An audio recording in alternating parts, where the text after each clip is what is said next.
আমি কত ভালো বক্তা সেটা আমার পরিচয় হওয়া উচিত নয়। আমরা সবসময় দেখি যে প্রত্যেকটা জায়গায় যে বিরাট বিরাট শাস্ত্র নিয়ে বক্তব্য রাখছে, বিরাট বিরাট সংস্কৃত শ্লোক নিয়ে বক্তব্য রাখছে, কিন্তু যদি আমি ওটা আমার নিজের জীবনে আনতে না পারি, আমি যদি সমদর্শীর ভাব যদি আনতে না পারি, তাহলে বুঝতে হবে আমি এখনো বেদান্ত বুঝিনি।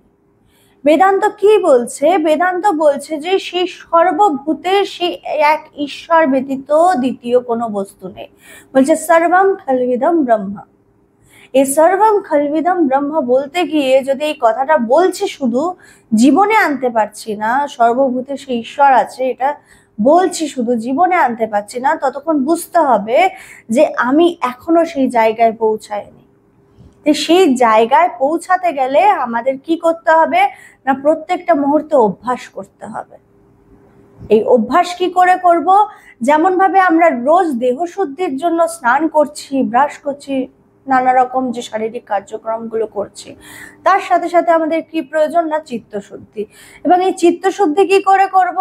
চিত্তশুদ্ধি করবে এইভাবে যে জপ করতে গেলাম, জপ করে যদি না হচ্ছে, জপে মন বসছে না, তখন কি করতে হবে না, আগে একটু পুজো করে নিতে হবে। আমার যে ইষ্ট দেবতা আছে, আমি যাকে ভালোবাসি, তার একটু পুজো আরতি করে নিতে হবে।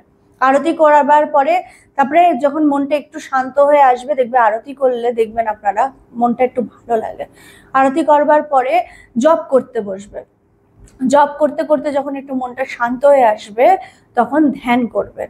এই করে প্রত্যেকটা রোজ, প্রত্যেকটা দিন আপনারা নিজেকে 20 মিনিট সময় দিন। এটাতে চিত্ত শুদ্ধি হবে। চিত্ত শুদ্ধি হলে কি হয়, ঠাকুর বলছেন, আমার গুরুদেবও বলতেন যে ঈশ্বর দর্শন হয়, ঈশ্বর উপলব্ধি হয়। শুধু তাই না, নিজের মনটাকে দেখবেন অনেক অংশে পাল্টে গেছে, অনেক অংশে পাল্টে গেছে।